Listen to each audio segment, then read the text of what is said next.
So this is just the way I grew up, but there's been a couple suicides in the family, and but then just to cut this short, is my dad has undiagnosed bipolar two. He was very smart, went to William and Mary, but had to go into the Marines to.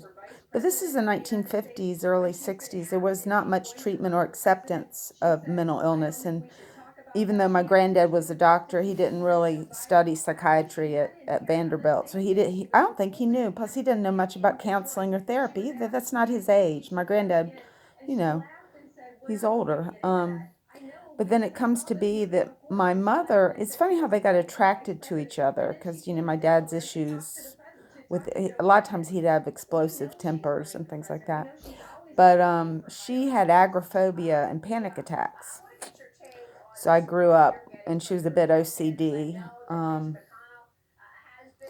My dad's, because she was kind of not comfortable, she wasn't very good at intimacy, I guess, or being touched. And my grandmommy was, so she didn't like my mom. She didn't think my mom was good for my dad, and they kind of got trapped in the marriage by her pregnancy with me. So I grew up that way, growing up in a household of people that had mental illness. And then things were just crazy. My mom, I was not my mom's favorite. I don't know, it was like my dad. And so I would do stuff and she'd get really mad at me and I didn't like to clean. We were just very different people. Um, so I got an eating disorder. I almost died of that. And then I got bipolar 1. I've been hospitalized probably almost 60 times for the eating disorder, a couple times, 2 or 3 times, and then the rest for the bipolar. At first, I wasn't taking the medicine and then just trying to get the medicine correct because I have children and I knew that I wanted to be healthy as I could be with children. And they kind of told me, they said, you take the medicine, you'll be fine, but that's not the way it's worked. Constant adjustment, trying new medicines. And then I met a guy, his name's Tim, and we had a baby. I was actually afraid. I said, well, now that I have mental illness, then my life is kind of over. I can't have kids, or I couldn't have a family.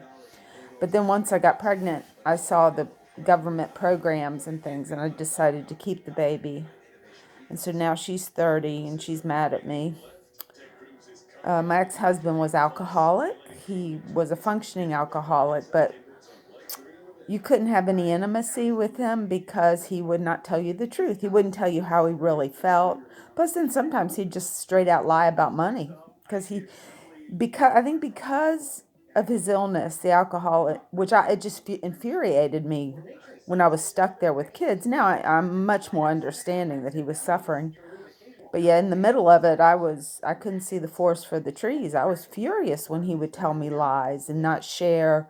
You couldn't get really close to him. But he tried to make up for his alcoholism by buying stuff. Oh, here's a horse.